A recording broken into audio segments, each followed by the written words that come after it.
Ladies and gentlemen, good afternoon. Yes, good afternoon. Welcome to the new era for energy politics.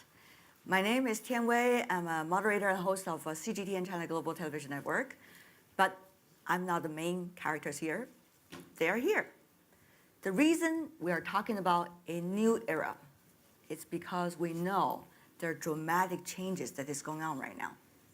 Meanwhile, we also know in a new era, people get concerned, worried, but people also get excited because there are both challenges and opportunities.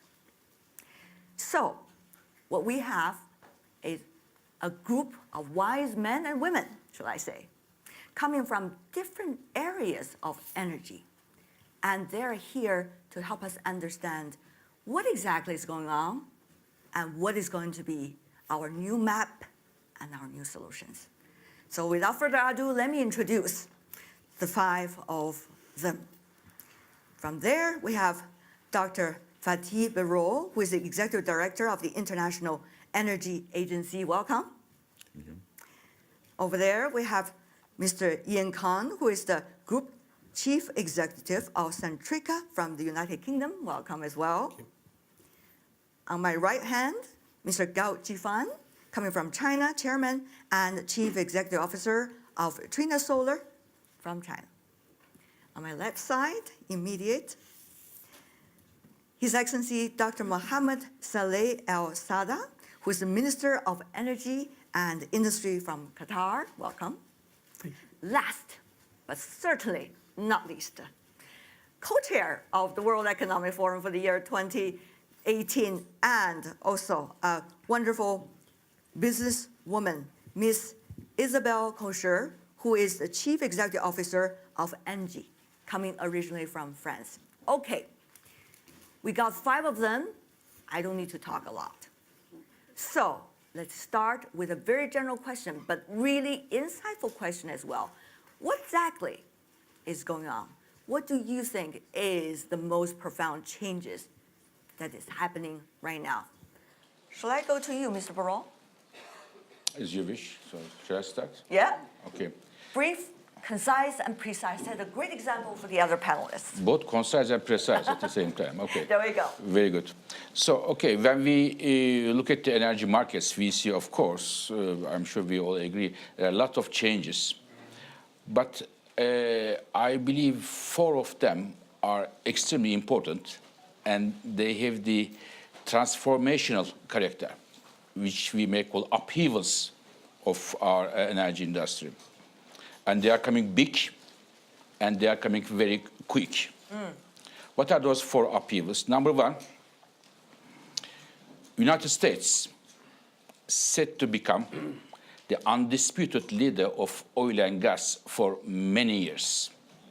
As a result of shale revolution, it has huge implications for the prices, oil and gas prices, energy security for exporting countries, for importing countries. This is number one. US, shale oil, shale gas coming in big time. Number two, renewable energies, especially solar power. It is becoming the cheapest source of electricity generation in many countries, and is competing with traditional fuels for the next power plants to build. And it is not only in the so-called industrialized countries, but also in emerging countries such as China and India. Right. It's number two. Number three, China, the largest energy consumer of the world. China is changing its energy policies, economic policies, which has been summarized by President Xi in the latest Communist Party Congress under the motto of making the skies of China blue again. So China is pushing in the direction of this time clean energy and natural gas, unlike what we have the sky is seen. Blue, not the blue, the mood. So this is number three, China changing policies. And fourth, electricity consumption is growing much faster than the energy consumption. So therefore, our energy world is being electrified as a result of new drivers such as cooling needs, such as electric vehicles, Right. such as digitalization. So these are the four upheavals I see, which is transformational nature, and no country is immune to these changes and their implications. No country is immune. So you specifically mentioned several countries, China, the United States, and those in the Middle East. About that point, I want to come to you, Minister El-Sada. What about those changes to you and your country? As you know, the world needs more power and more energy. Now, I think Dr. Perol can bear me out here with all the efficiencies introduced through technologies, the world will still need something like 30% more energy by 2040. Now, that 30% plus the base which is required today, there will be shift in that percentage, if you like, in that distribution of different, the pie itself of the energy mix. How that will happen, in my view, it will happen in a gradual way rather than just a sudden shift. And but reality also shows us that the pie is going to be a little different with time, obviously, but all sorts of energy is required. Let me give you an example. Ever since humanity started their, if you like, consumption of energy, they started with the most primitive biomass. Biomass is still there. So humanity added different types of energy, but never subtracted. Never one became obsolete. And I think, I will give example on the hydrocarbons. Hydrocarbons will still be needed, and fossil fuels will still form more than 3/4 of the energy mix by 2040. Well, Mr. Minister, you already started by talking about the start of the human being. That gradual, that process? The process actually is certainly accelerated, but the percentage, if you like, change will not, in my view, be as dramatic as many would imagine, but it will take its time. The world now is 7.4 or so billion, the population. By 2040, they may exceed 9 billion inhabitants on the earth. But one important aspect of the demand is the standard of living. Standard of living introduced over the past few decades have increased the consumption of energy per capita in an exponential manner. All right. Mr. Minister is arguing we are going to be relevant for a long time to go. That is exactly what you are saying. Let's go to Mr. Khan. Is it?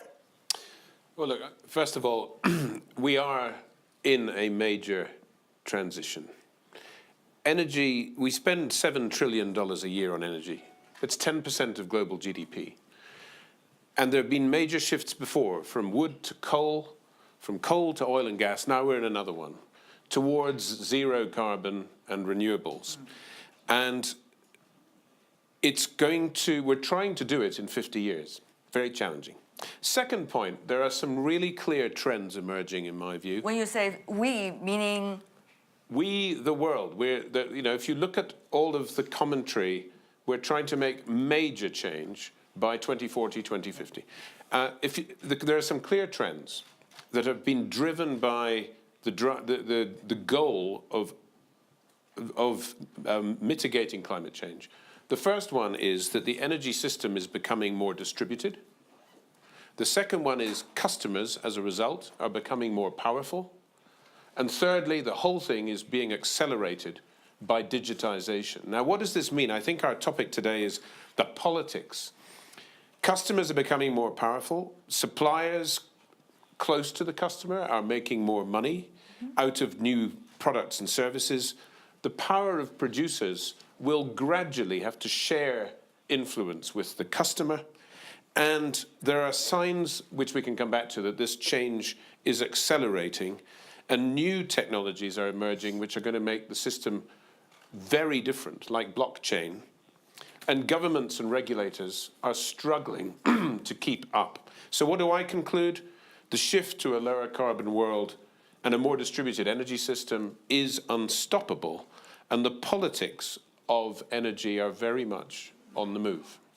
Oh, really? Okay. How much is it on the move, Ms. Kosher? It is really a new era. I fully share that. I believe that we all share that, Yes. in fact. That's no longer a debate, which is interesting in itself. It was not the case only a few years ago. As a business leader, I like to witness the fact that, in my view, that's not, first of all, a technological disruption. That's a disruption in mindset, which is, in my view, the most powerful as a disruption. And it's a strong awareness, and in my view, climate change played a big role as a kind of wake-up call. But when we look at the model of growth we have today, it's not sustainable. More broadly, it's not only a question of climate. We all are aware here that on average we burn 1.5 planets per year, and unfortunately we have only one. So it's not sustainable, it's not inclusive, it's not inspiring. So strong awareness and strong impatience. And what happened over the last years, I believe, is first of all the fact that people, they want to invent something new as a model of development that would reconcile economic growth and common goods, to say that this way. They refuse to choose. And second, it's true also within our own companies. Civil society is in our companies. And it's important that because it gives us the ability to change effectively. Not easy to change big companies. ENGIE is a company, Centrica is a big company too, with a presence in 70 countries, 155,000 people. The ability we have to change fast is because we have the same civil society in our own companies. Second point, it's clear that we saw over the last decades new technologies coming that effectively allow to reconcile. That's no longer an arbitrage between value creation and common goods. We can do the two at the same time. That's a reality today. We have renewable technologies that are now on par with the fossils in a lot of regions.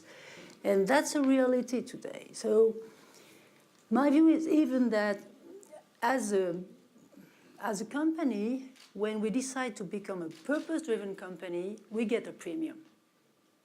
At ENGIE, I believe that I can say that it is already a reality. We get a premium for our colleagues, our staffs, with an increased engagement, an increased efficiency. We get a premium from our clients. We decided to exit from 20% of our activities and to focus on exactly energy transition. Right. And we have a growth which is far above the GDP growth and the premium from our investors. So there is a way now, and that's new, there is a way to effectively reconcile. And finally, my convictions is that it is not a choice. Okay. There is no winning company in a losing world. There is certainly a will, and there is certainly already a way, according to you. Let's go to Mr. Gao. You mentioned about new technology, the solar panel and things. Mr. Gao, in China, become one of the largest coming from that country. What do you make of these ladies and gentlemen's comments? And what is the so-called challenges and the pain points that we can develop from there? Mr. Gao, to you. 您怎么看大家的想法？到底挑战在哪儿？这给我们一个什么机会？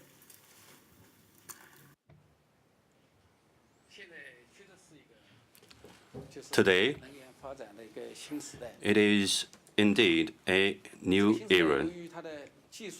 Because of new technologies and new mindset and policies, three factors together, we are witnessing transformation, unprecedented transformation. I think there's 4 factors. First of all, solar energy will perhaps grow at a speed unimaginable by most people. When I set up the company, solar energy was 20 times more expensive than today, and only 1% of the scale today, less than 1 gigawatt. Last year, there were more than 100 gigawatts installation already. The second thing is storage, distributed storage technology. It will grow very fast in the next 20 years. Perhaps people are still discussing and perhaps not imagining it yet, but it will happen. The reason is that energy is now being driven by technology. Thirdly, the use of energy will change too. For example, electrical cars will mean the mobile power usage will become a new trend. So distributed solar energy and storage of energy and usage will become a distributed pattern with smart grid as its support. And also the technology in the Internet of Things and artificial intelligence together will mean the generation, usage, and storage of power. We call it the Internet of Energy. And we are moving in that direction as a company too. This transformation is rather like 20 years ago when telecommunication revolution started. And that revolution had a major impact on us.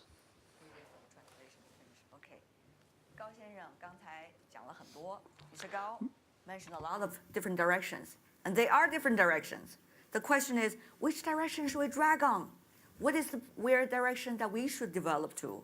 Can we grasp with all these tasks all at the same time when it comes to your perspective? Let's go to you, Mr. Kang. So I'd like to pick up on something that Mr. Gao said, because this march of technology driving the change in energy is similar to what it used to be, in that technology led many changes, the arrival of the internal combustion engine. But what is different is these technological changes are highly distributed. Everyone can connect to them because the world is completely interconnected. And as a result, they are accelerating very fast. The danger in trying to change the energy system faster than technology learning curves can improve, such as the one Mr. Gao said, is that it's very expensive. And so there is a tension between politicians trying to drive the energy change so fast that it's extremely expensive. And one of the worst examples of this is Germany with the Energiewende, the energy change. But if we harness the accelerating technological pathways, this change will accelerate more and more. So we've got to get the balance right of trying to push it really hard, but harnessing the benefits of technological learning. Really, Ms. Culture? I mean, it seems that the worry is not just about whether the system is taking the lead before the technology catches up, but rather the other way around. The technologies are already there. When is the system going to catch up? I would say that the first generation of technology is already there. And we all got a lot of examples over the last minutes. But that's just the beginning. The more we push renewables in the systems, the more we will need efficient storage. And we all know here that, economically speaking, it's still too expensive. So typically here, we still have barriers to overcome. So that's a transitional approach, step by step. The way we have decided to master it as a company is very, very simple at the end. we decided to exit fully from technologies that can be replaced by efficient ones, clean and efficient ones. And there are a lot already. These technologies, we develop them large scale, really industrially large scale, 15 billion euros investment over 3 years. At the same time, I believe that's key, we increase significantly, massively in fact, the effort in new technologies to prepare the new wave, because there will be others in distributed storage. Even in PV technology, the organic PV technology that still too expensive, three times too expensive. So we are not yet there. But it is key for the future. So we try to manage that a very orchestrated way, phase by phase. I believe that's exactly the same for countries. By the way, what we see in a lot of countries in the world is exactly the same kind of thing. A phase-by-phase approach, extremely determined, very deeply managed from a timing point of view.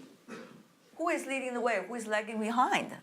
Dr. Barrault. So, first of all, Obviously, our panelists have different opinions. depending on which way you are talking about. You're not sitting on the fence, Everybody right? has its own way. But let me tell you one thing on technology. There are major technological improvements in our energy system, but to compare energy world, for example, with the telecommunication may not be the right way.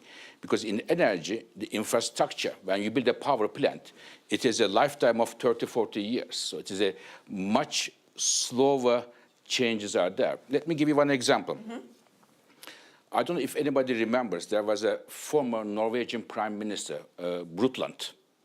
And Brundtland, at the request of the UN Secretary General 30 years ago, wrote a report on sustainable development. Sustainability concept came 30 years ago with the Brundtland report.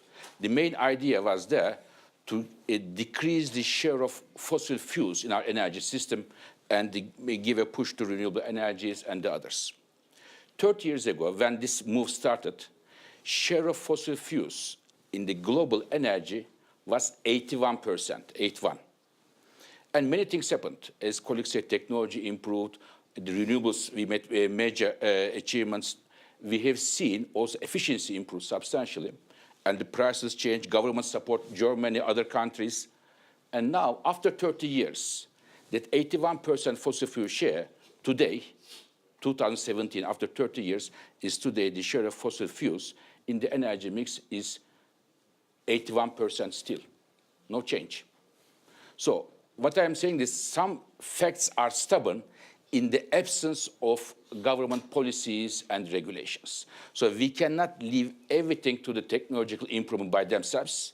If we want to see changes, we have to push the changes. Otherwise, changes will not come itself. So 81% 30 years ago, 81% today. So if we want to see the shares of renewables, other technologies improving much faster, then we have to take the measures accordingly. Mr. Gao, is that the real picture?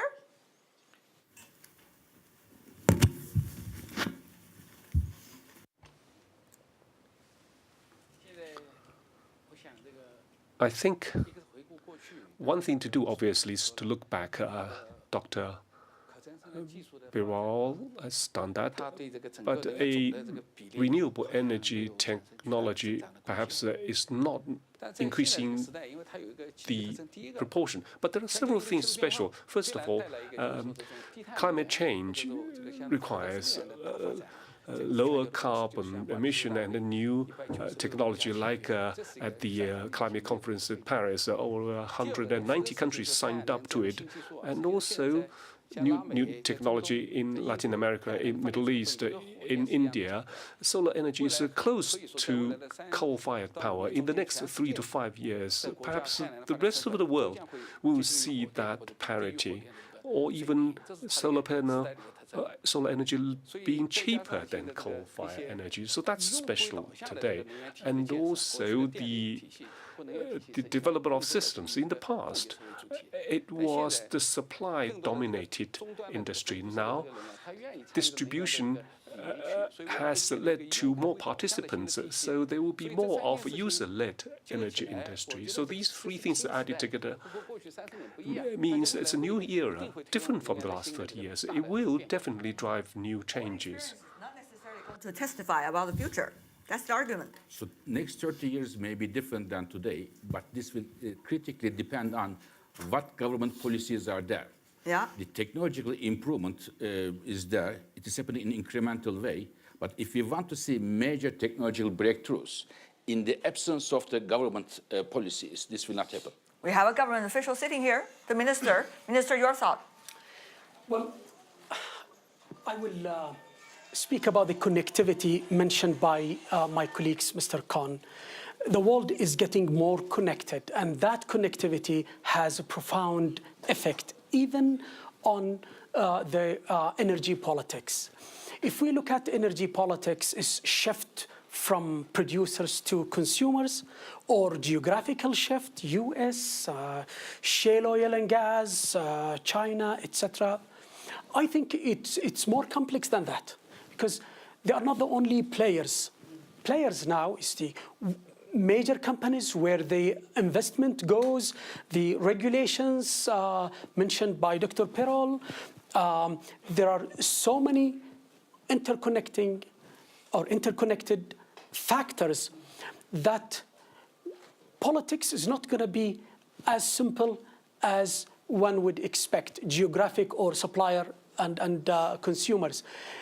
All the players will have their share in the politics of the energy future, and those with the right vision will definitely have more than the others, but I think the politics in the future will be very much diluted rather than polarized.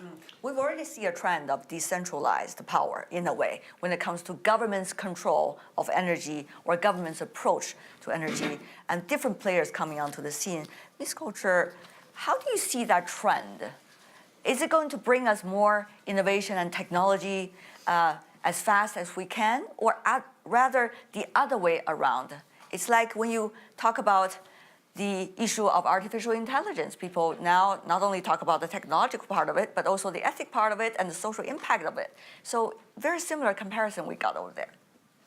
That's clear that the fact that the technologies now are distributed, not only decarbonized, but distributed, decentralized, is a strong factor of acceleration.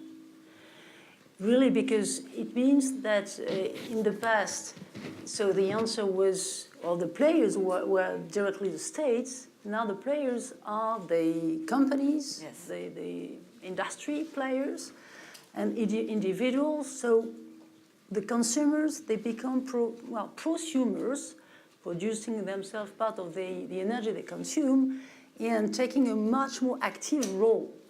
And it is a huge factor of acceleration. That's good news.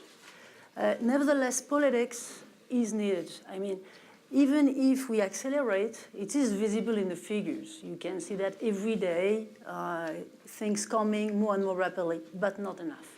Not enough. We are not yet in a 2-degree scenario. You know that better than me. So we are more 3.5, 3.6, something like that. So that's not yet enough. So in my view, well, we have all to focus on our own responsibilities. As business leaders, we need absolutely to, a very determined way, implement large-scale what is already affordable, clean and affordable. Bertrand Piccard founded a very interesting initiative, I mentioned it, which is the clean and efficient solutions. 1,000 clean and efficient solutions. That is to say, 1,000 solutions where you can effectively reconcile. That is our role, business leaders, to fully and large-scale implement them. That's the role of politics to accompany the move, to set up a carbon price. How could we continue to say we need zero carbon in the mix and to continue to have, well, fiscal scheme which is not aligned with that? So it is the combined effort we need in order to be at the rendezvous of the 2 degrees, which is still a big challenge for everybody. I heard that argument a lot, but we do not see much actions being taken when it comes to countries, it seems. For example, about the carbon trading issue. Let me go to you, Mr. Khan. A lot of words. Well, I think some countries are starting to do things. If you take the UK, where I'm based, in addition to the European trading scheme, the UK has imposed about 23 euros additional of carbon tax. That makes a total of nearly 30, and it's effectively eliminated coal from the system in the UK. We've talked a lot about governments, we've talked a lot about companies. As Isabel said, the player that is the most powerful now is the customer. And it's industrial customers and it's consumers. And they now have choice. They no longer have to take their energy from the wall in a prescribed way. As Isabel said, they can generate their own. They can increasingly store their own. They can control their own. They can make choices on their relationship with that energy. They can choose on its carbon intensity. And this is accelerating with the increasing digitization of the system, whether in a business or in a company or in a home. We are one of the largest Internet of Things providers for energy control. We've got nearly 1 million people out there now using our products. This is changing people's relationship with energy. This is why I'm an optimist. I think we're in a very difficult situation, but it's accelerating, and it's accelerating in the right direction because customers are starting to speak up and to use the authority that they've now got. You talk about customers, I need to talk about the customers of China, for example, but because all of you have been talking about a big country, huge market. So Mr. Gao, here's the thing, even about carbon issue, there's a carbon plan already in China, despite the huge debate before taking place about it. And it's there. The question is, how fast will China move? Because as a big consumer of the world's energy, and certainly China, just as the other emerging and developing countries, could quote unquote take this great leap forward without going through all the process, but already going to the next stage. So tell me about what is going on in China, particularly to our participants here.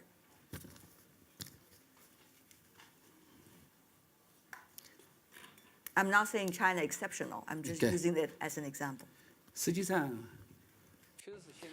In fact, yes, China, India, and other developing countries are making great progress in these fields, and they showed leadership.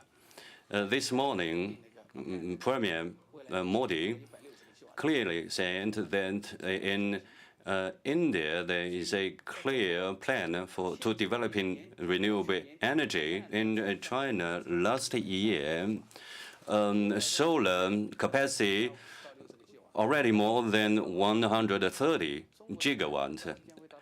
In 2020, it will be expected to reach 300 gigawatts. Why is that? Why the leadership by China and India? Because we see that the new system will not be supported by high cost. It's quite different from the past, because we can save cost and aim sustainable development. It's new change. And from the user side, from the user's perspective, the users in China take example, a lot of buildings on the roof in China. We calculated if we use all the roofs in China, residential, school or factories, if we use solar, it can cover the totality of electricity use in China. We are carrying out a project, millions of roofs in solar energy. The People in China welcome this initiative because this gives 12% of return if the money is in the bank is only 3%. Of return is 4 times of return. So that's why the distributed energy in China reached already last year 20 gigawatt. And it will reach very soon 30 gigawatt. So the market force and government combined, it's very powerful. We provide a solution. We don't invest, and we provide relative services. I mean, a country that is well known traditionally for energy industry, together with your colleagues in this same part of the world. What about the next stage when it comes to your preparation? Well, in my country, while Qatar has abundance of gas, we export to the all corners of the world our LNG. But again, we are part of this world, and we are very careful about the CO2 and the footprint, environmental footprint, and that's why we again diversify the energy, and we are going through major projects of solar. That is again complementary to the base load taken by the gas. And in my view, that I again reiterate that most of the countries will find themselves in a similar situation, that it's a mix of the energy balanced by the market, balanced by affordability, rather than one form will come and just dominate and made other forms obsolete.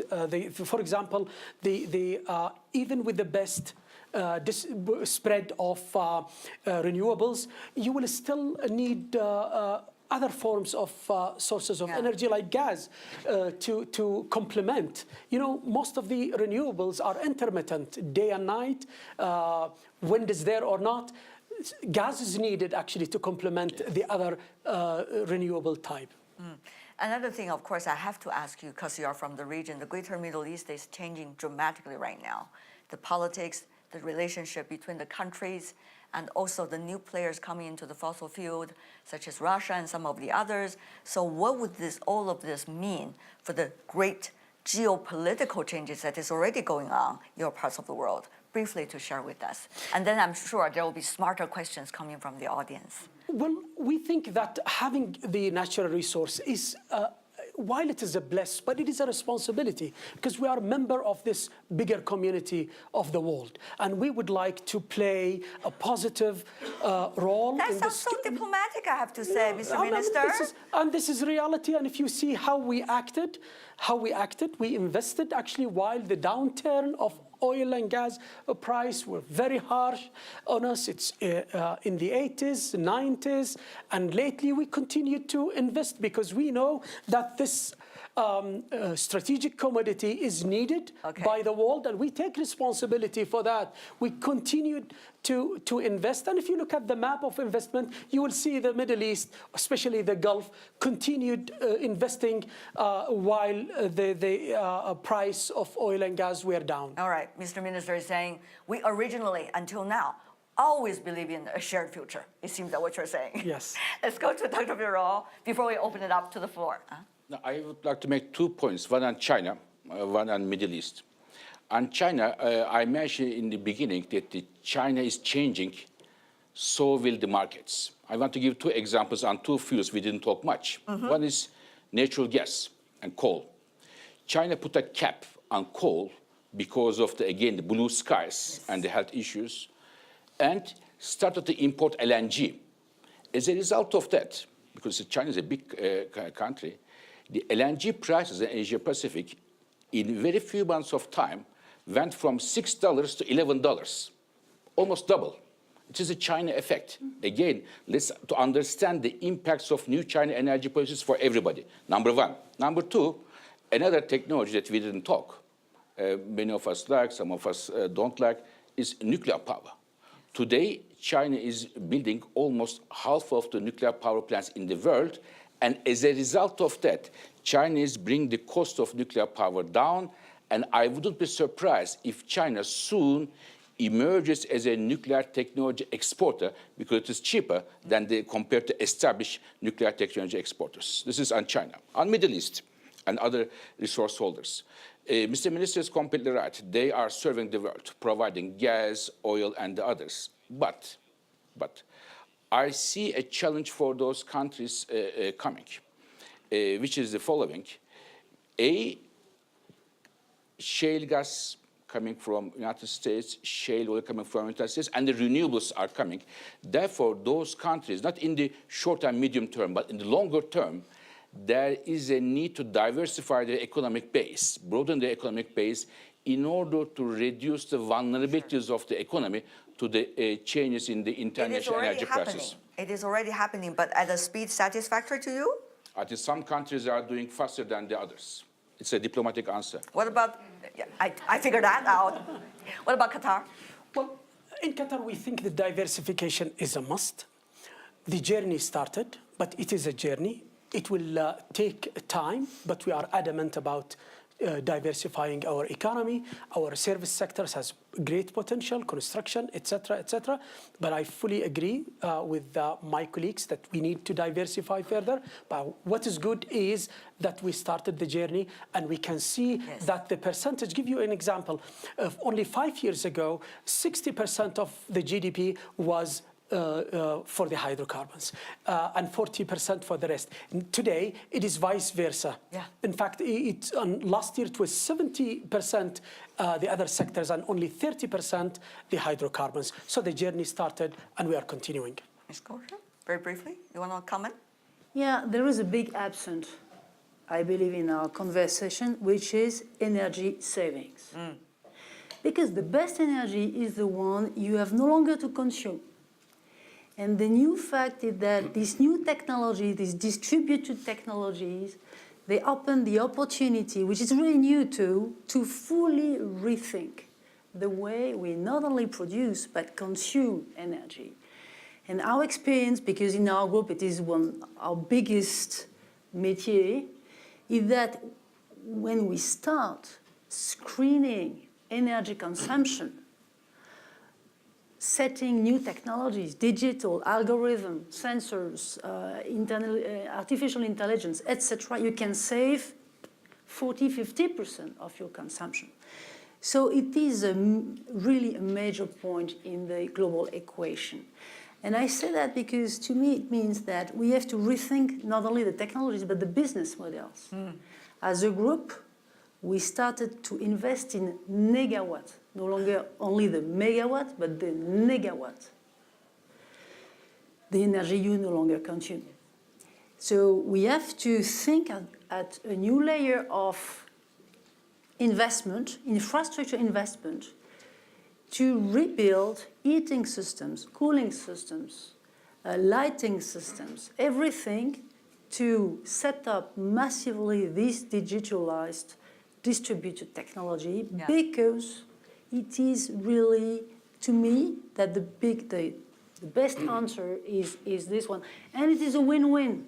It is a win-win situation. I would even say win-win-win. Savings, climate, job.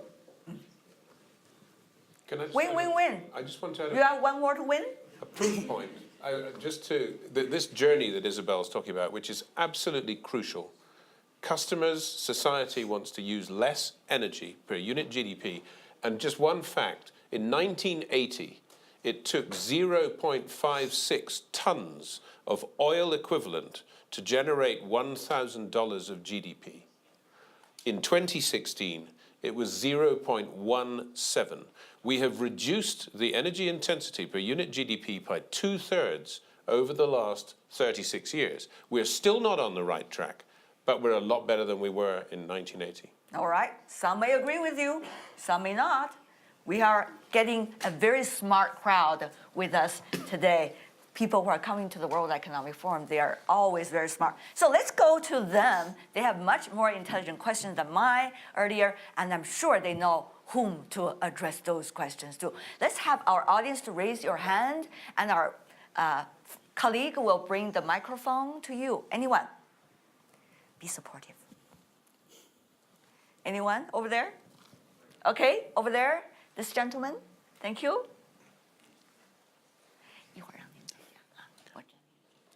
Yeah, my name is Jeroen van der Veer. I think my question is probably for Fatih Birol, but I leave it to you.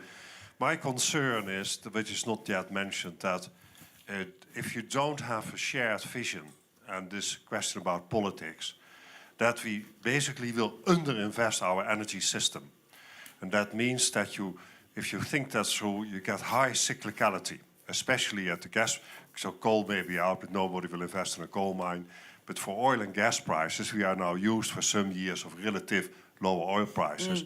But I think it will become very cyclical, the prices, due that everybody is reluctant to invest if there is a lot of uncertainty. But later, this may translate to electricity prices as well. Okay, that's both a comment and also a question. Dr. Birol, you want to comment on that? Now, I think Mr. van der Veer, who is one of the leaders of oil business many years, pinpointed a very important issue. Now, the oil and gas upstream sector, in the last 4 years, we have seen investment declining by 50% almost.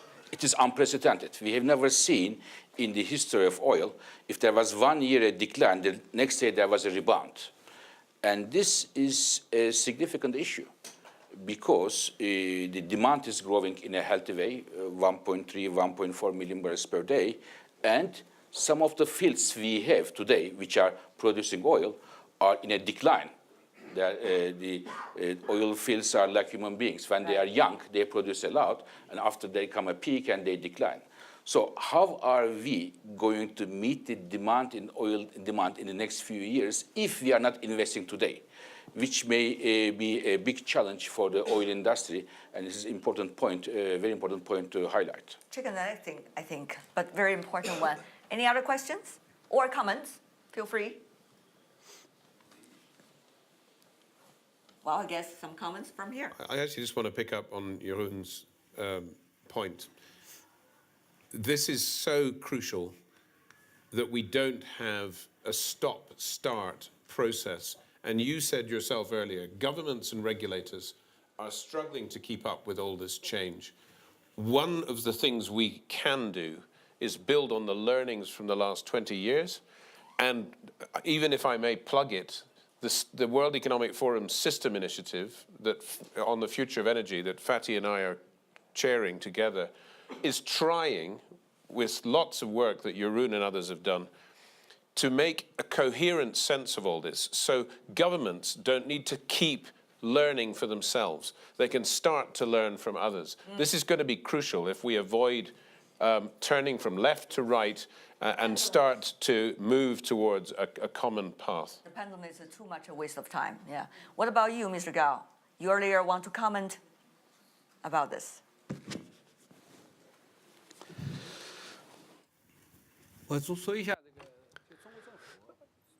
The government in China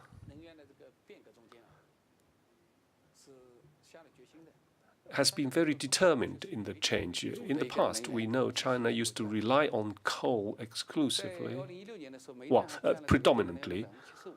In 2015, it was still 75%, but the government set a target that by 2030, coal fire will be below 50%. The new increase will come from solar and other renewable energy. So the reason is mainly, well, my understanding is that the Chinese government has seen one thing. When we are driving changes in energy, renewable energy, as you said, will drive technology improvement.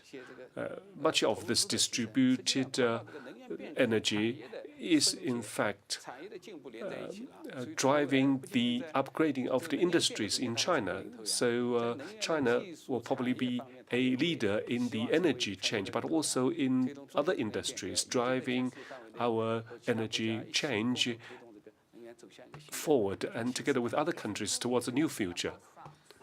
One is this economic structural reform that China is doing right now, or trying to do at least. The other is about trying to improve the efficiency of energy that is going on right now. But whether that goal is too big a goal, we'll see how the actions are being taken. Ms. Kosher, I know you have to leave a little bit earlier, and you do have some wonderful comments before you go. You have to leave some wonderful comments before Maybe you a go. last comment on this key point of shared vision. I'm sure we need As the co-chair of the World Economic Forum for this year, there you go. We need a shared vision, but we have to focus on the goal, the final goal. What is the final goal to you? Is decarbonize and build a better society, giving access to energy.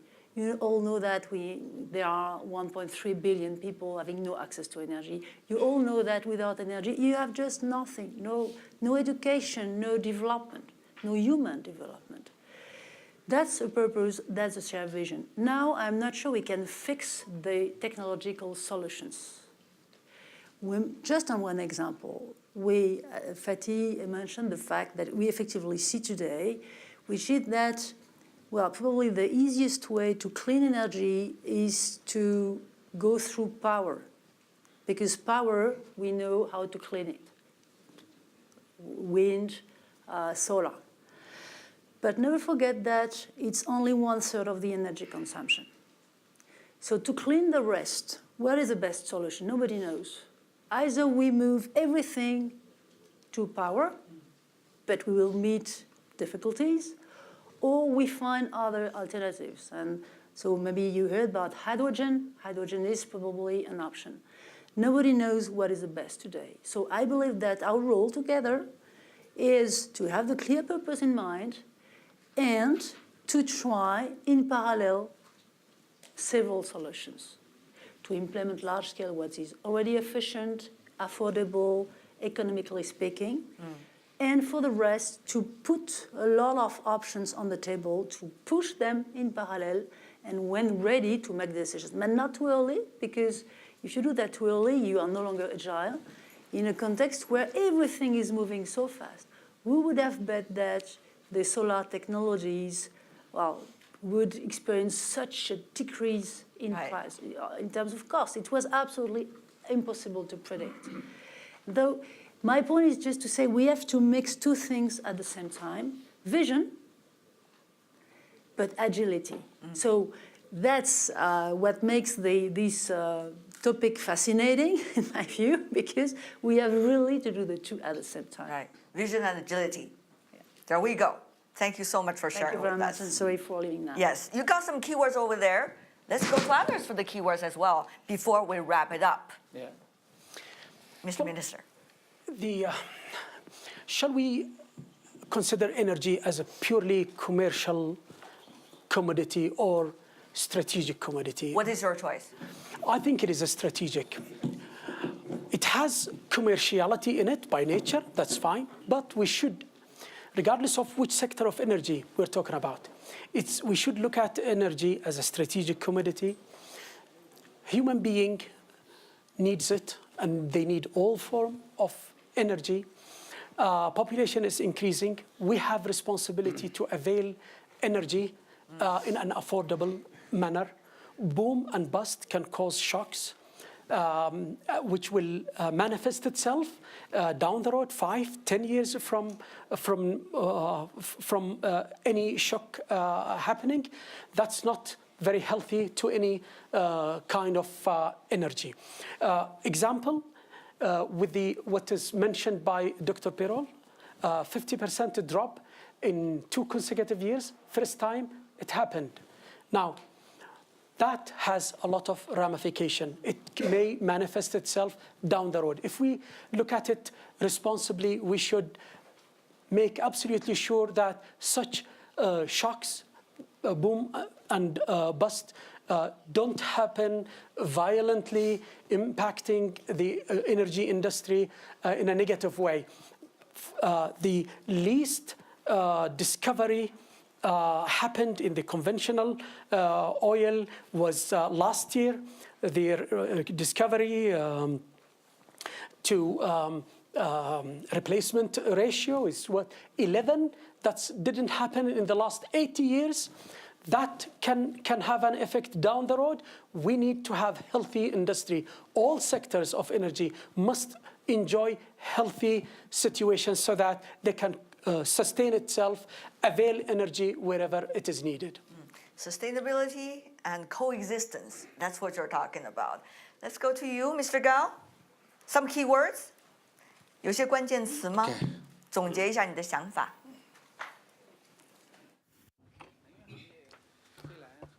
The energy industry is perhaps not the same as the new industries. But today, I think two things will happen.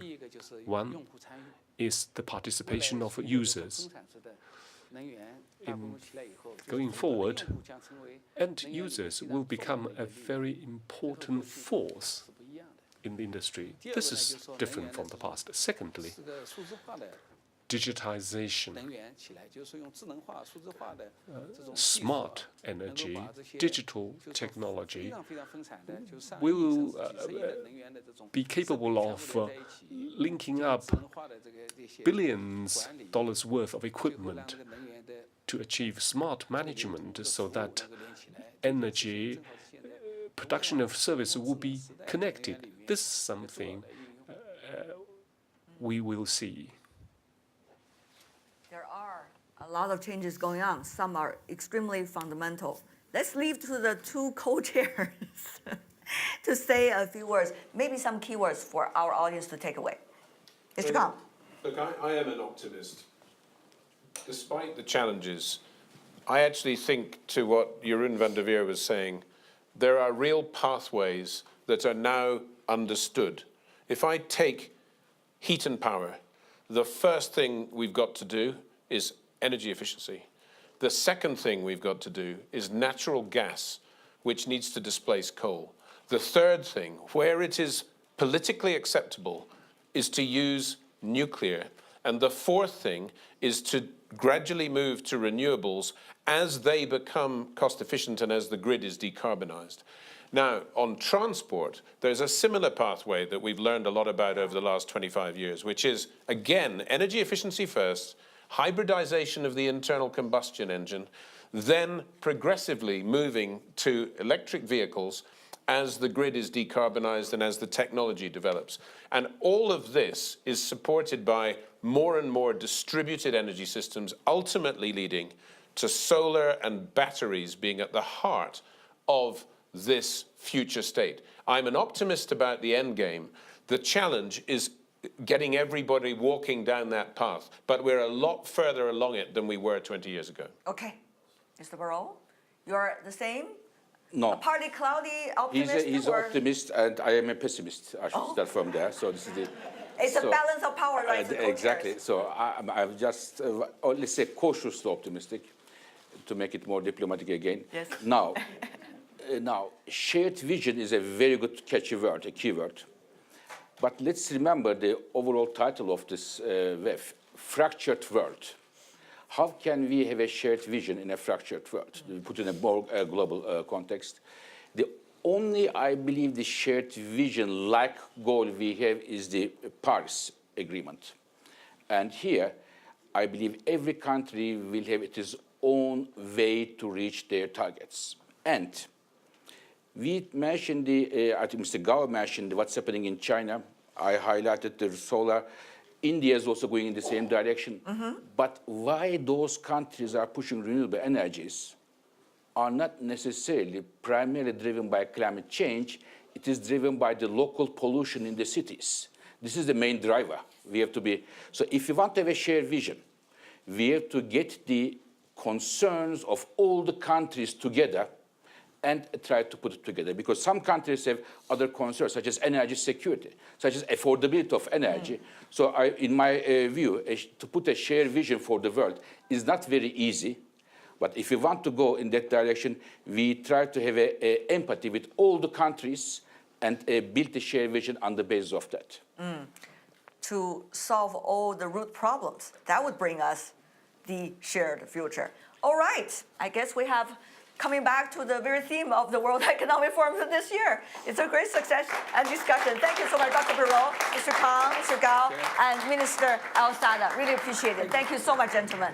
And Ms. Kauscher earlier. Thank you.